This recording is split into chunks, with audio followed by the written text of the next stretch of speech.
Good morning বাউন্ডুলে family. আজকে একটু বেরোনোর প্ল্যানিং আছে বলে একটু তাড়াতাড়ি রান্নাবান্না করছি। যাই হোক, এখানে আছে মাটন হচ্ছে, প্রেশারে সব সেদ্ধ টেদ্ধ করা হচ্ছে, ডাল তরকারি করা আছে, মাছ আছে। আর বেরোনোর প্ল্যান ছিল আমার বোনের ছেলের আর বাবার, সে জায়গা মাকেও নিলাম, চলো তুমিও ঘুরে আসবে, কারণ হসপিটাল আর বাড়ি ছাড়া তো কোথাও যাও না, একটু চলো ঘুরলে ভালো লাগবে, যাই একটু নিয়েই যাই। আর বেরোবো, কিছু দোকান টোকানগুলো একটু করার আছে, ওই জন্য তবে দেখি আর কি হয়। সাথে আলু কাটা খাওয়ার মন আছে, ওই জন্য সকাল সকাল 1টা বাজে সকাল সকাল আলু, নুন, লঙ্কা, রসুন বাটা যা আছে সমস্ত কিছু জোগাড় করে এখন আলু কাটা খাওয়া হবে সকালবেলায়। বিকেলে তো সব খাওয়া হয় না, ওই জন্য সকালবেলায় খেয়ে নিই, যা হবে।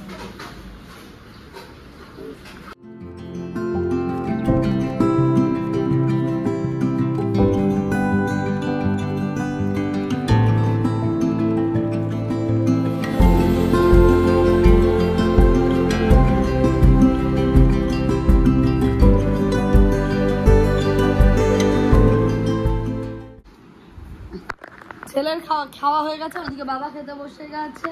কোথায় গেলো বাবা, দেখা যাচ্ছে? হ্যাঁ। আর এদিকে মাকে খেতে দিয়েছি। বলো, আমার মা কিছু বলবে। আমাকে যা ডাল দিয়েছে না, আমি যদি জানতাম তাহলে আমি এই ডালটা আর খেতাম না। আপনারা কেউ যদি এদেশি হন, আপনারা মনে কিছু করবেন না। ডাল না তো, এটা চিনির শরবত দিয়ে দিয়েছে আমাকে, চিনি দিয়ে চাটনি বানিয়ে। এত ইয়ে খায় না, আমি যেন বেশি মিষ্টি খাই। আর আসলে আমরা বাঙাল তো, আমরা একটু মিষ্টিটা কম খাই।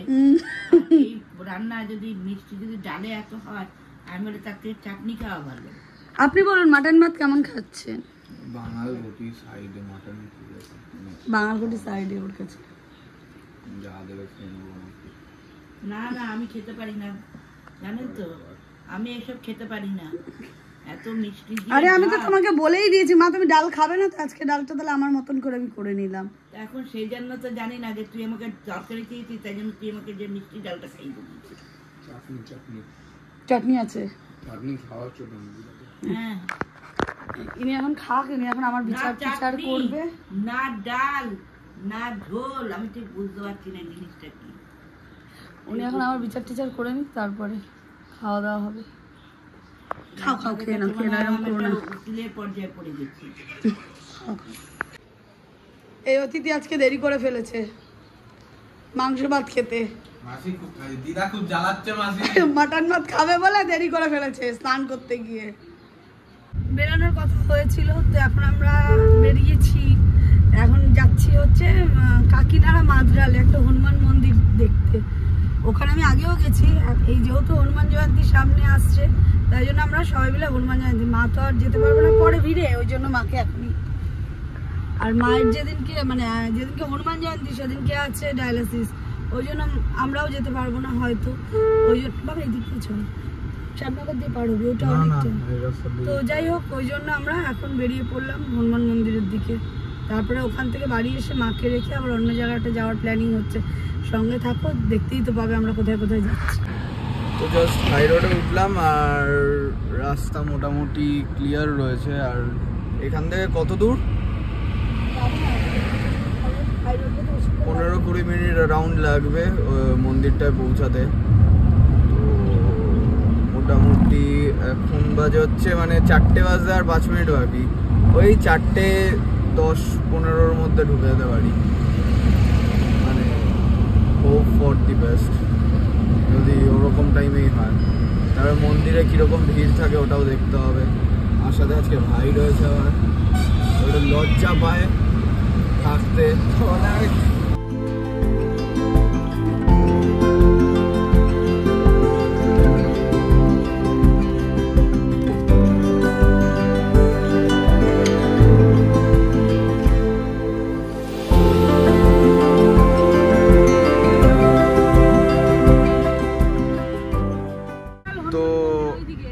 এইটা হচ্ছে ফ্লাইওভারটা, ওইখানে এই যেটা আন্ডার ব্রিজটা রয়েছে এটা দিয়ে ঢুকে যাবে।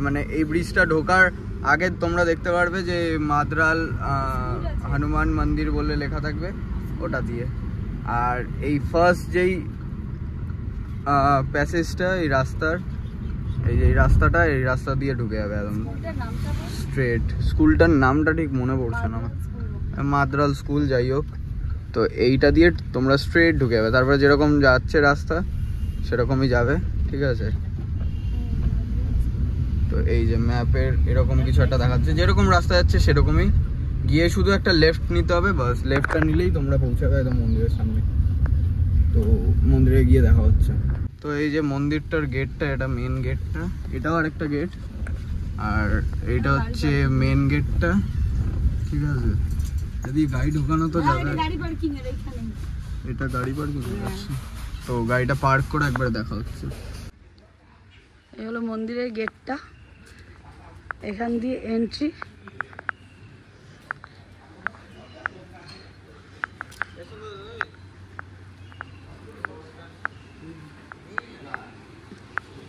এদিক দিয়ে আমার মনে হয় না কেউ এরকম ধরনের মন্দির দেখেছো, মানে এখানে লোকালে তো যারা আছে তারা তো দেখতেই পাবে, একটু বাইরে কলকাতার সাইডে মানুষ এরকম ধরনের বজরংবলী কেউ দেখো না।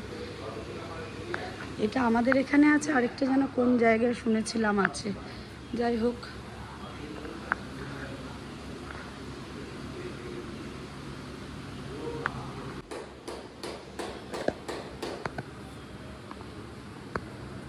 এখন পুজো স্টার্ট হবে বলে উনি পুজোর জন্য রেডি করছেন সমস্ত কিছু।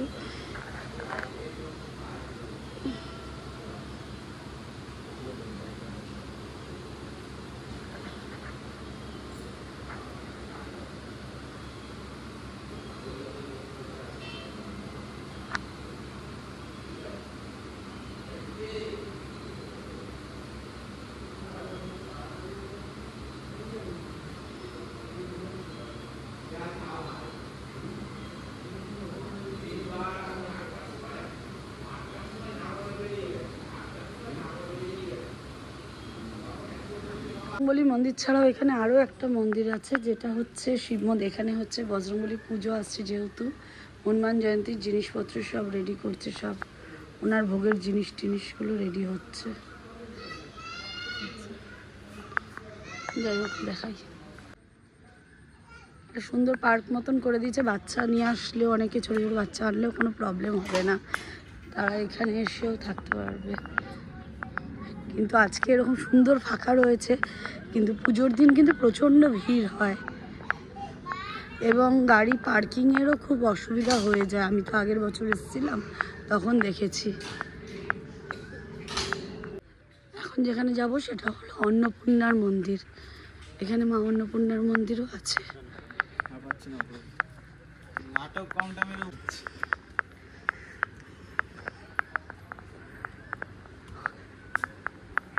পৌঁছে গেলাম অন্নপূর্ণা মন্দিরে।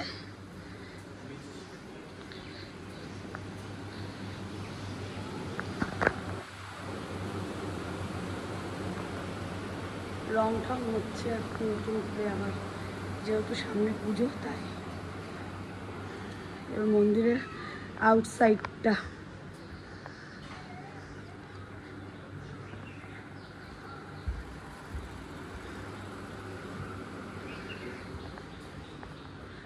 এবার যেখানে নিয়ে যাবো সেটা হলো একটা শিব মন্দির।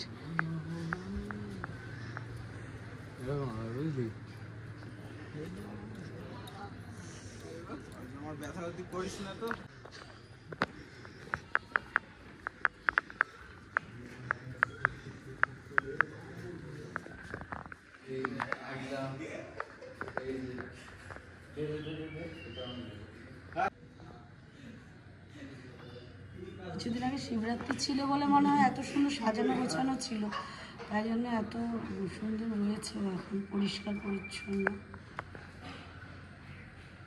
কোনো মন্দির যেটা এখানে এরকম সিঁড়ি টিড়ি দেখলে, এখন নতুন করে হচ্ছে বলে রেনোভেট, তাই জন্য। যাই হোক,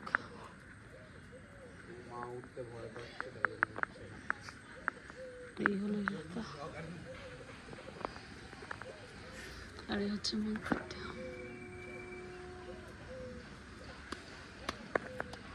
গদাটা এরকমভাবে রয়েছে। এটা হলো রান্না, এখানে প্রসাদ রেডি হচ্ছে। ওই যে প্রসাদের জন্য কি বলে সরা চলে এসেছে, এখানে রান্না বান্না হয়। মহাভোগের জন্য এখানে ভোগ প্রসাদ এখানে হয়।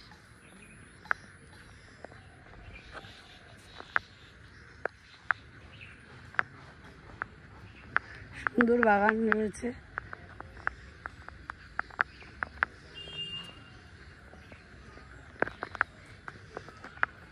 আরেকটা মন্দিরও একই জায়গায় রয়েছে, মানে হনুমান মন্দির, শিব মন্দির, অন্নপূর্ণা মন্দির, আরেকটা হলো রাম সীতার মন্দির।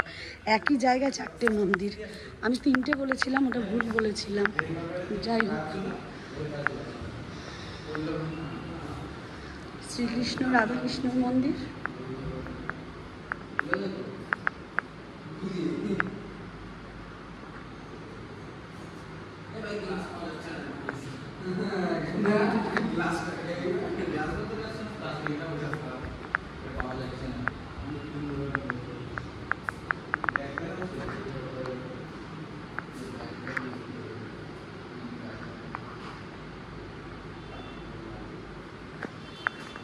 রাম সীতার মন্দির।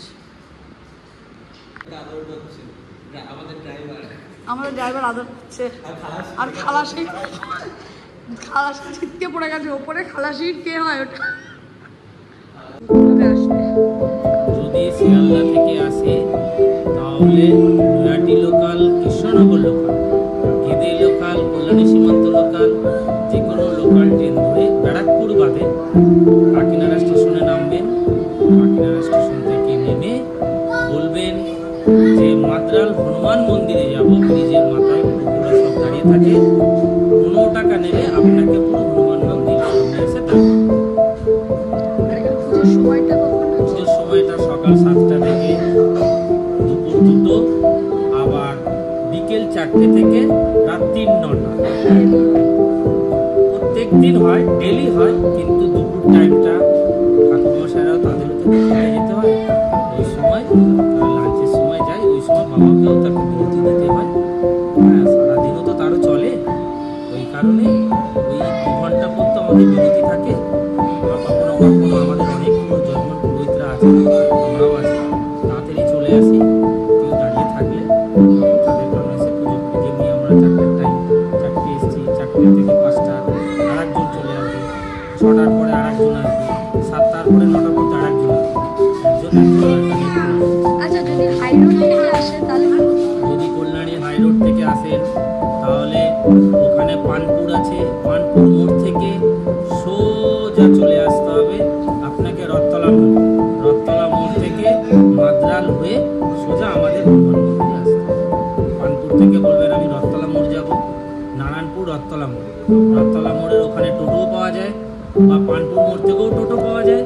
ওখান থেকে টোটোয় করে বলবেন যে আমি মাদ্রাল হনুমান মন্দিরে যাব, আর কোনো জায়গায় যেতে হবে না, টোটো ডাইরেক্ট আপনাকে। আর পুজোর দিন গাড়ি রাখার ব্যবস্থা? পুজোর দিন বাইরে গাড়ি রাখার ব্যবস্থা আছে, পাশে ছোট মাঠ আছে, এবং আমাদের মন্দিরে ঢোকার আগে বাঁ দিকেরও জায়গা আছে, সাইকেল রাখার, বাইক রাখার সব ব্যবস্থা আছে। এবং এখানে ভোগেরও ব্যবস্থা আছে, শনি মঙ্গলবার করে ভোগ হয়, এখানে বসে খাওয়ানোর ব্যবস্থাও আছে, ইভেন পুনেরও ব্যবস্থা আছে, এবং বাড়িতে নিয়ে যাওয়ারও ব্যবস্থা আছে, সব রকম হচ্ছে মুড়াগাছা রোড, আর এটা হচ্ছে হাই রোড। এই রাস্তাটা দিয়ে তোমরা ঢুকবে। আর জেনে তো নিলেই কেমন মানে কিভাবে আসবে পুরোহিতের থেকে, তো সেইভাবে তোমরা চলে এসো। খুবই ভালো মন্দিরটা। ভিডিওতে কতটা কি দেখাতে পারলাম জানি না, কিন্তু ভিডিওর থেকে অনেকটাই ভালো, অনেকটা। মানে যেইভাবে মন্দিরটা সাজানো আর এত সিস্টেমেটিক ওয়েতে ওরা কাজ করে, খুবই সুন্দর, এসে ভাল লাগবে। তো কালকে একটা পুজো আছে, আর পরশুদিন সবাই ট্রাই করো একটু আসার এই মন্দিরটায়। খুব সুন্দর সিস্টেমে তোমরা পুজো দিতে পারবে, আর খুবই ভালো। মানে যেটা উইশ করবে কি পাওয়ার জন্যে, সেটা হয়ে যায় এখানে এলে, সেই কাজটা হয়ে যায় পুরো। দেখা যাক, এখন হাই রোড ধরে নিয়েছি, এখন দিদাকে নামাবো। দিদাকে নামিয়ে আরেকটা জায়গায় যাব, ওখানে দিদা যেতে পারবে না, দমদমের সাইডেই যাবো। এতক্ষণ দিদা পা ঝুলিয়ে বসে থাকতে পারবে না বলে, তাই জন্যে দিদাকে নামিয়ে আমরা এখন বাড়ির দিকে যাবো, মানে সরি দমদমের দিকে এগাবো, তো দেখা যাক কি হয়।